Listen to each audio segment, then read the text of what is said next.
रहे हैं Shivani recording studio की शानदार प्रस्तुति।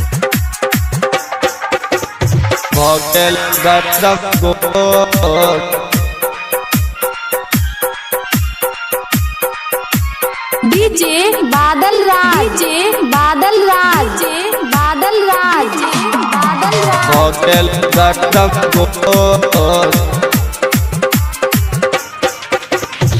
रच के हमके जिया डरा के, रच के हमके जिया डरा के कदेला तू बदनाम। गे छौरी कोनिया मो चलेला, गे छौरी कोनिया मो चलेला भगेलो सगरो सो। गे छौरी कोनिया मो चलेला भगेलो गर्दम गोल। रच के हमके जिया डरा के, रच के हमके जिया डरा के कदेला तू बदनाम। गे छौरी कोनिया मो चलेला, गे छौरी कोनिया मो चलेला भगेलो सगरो सोर। गे छौरी कोनिया मो चलेला भगेलो गर्दम गोल, भगेलो गर्दम गोल। आप सुन रहे हैं शिवानी रिकॉर्डिंग स्टूडियो की शानदार प्रस्तुति। बादल राज, बादल राज, बादल राज, बादल राज। भगेलो गर्दम गोल, भगेलो गर्दम गोल।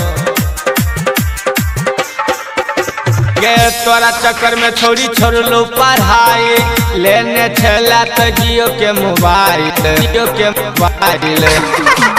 हे गे तोरा चक्कर में छोड़ी छोड़ लो पढ़ाई, लेने छला तो जियो के मोबाइल। आने हमरा लग में बैठा ले, आने हमरा लग में बैठा ले बातें करे छा बेजोर।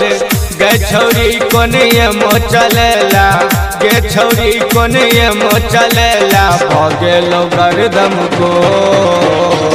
गे छौरी कोनिया मो चलेला भगेलो गर्दम गोल, भगेलो गर्दम गोल, भगेलो गर्दम गोल। डीजे बादल राज, बादल राज, बादल राज, बादल राज, बादल राज। गर्दम गोल।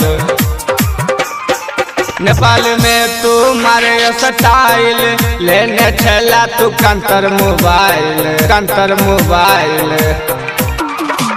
हे गे नेपाल में तू मारे स्टाइल, लेने छला तू कंतर मोबाइल। बस निराला के बात तू सुन ले, बस निराला के बात तू सुन ले तहिल बतिया मोर। गे छौरी कोनिया मो चलेला, गे छौरी कोनिया मो चलेला भगेलो सगरो सोर।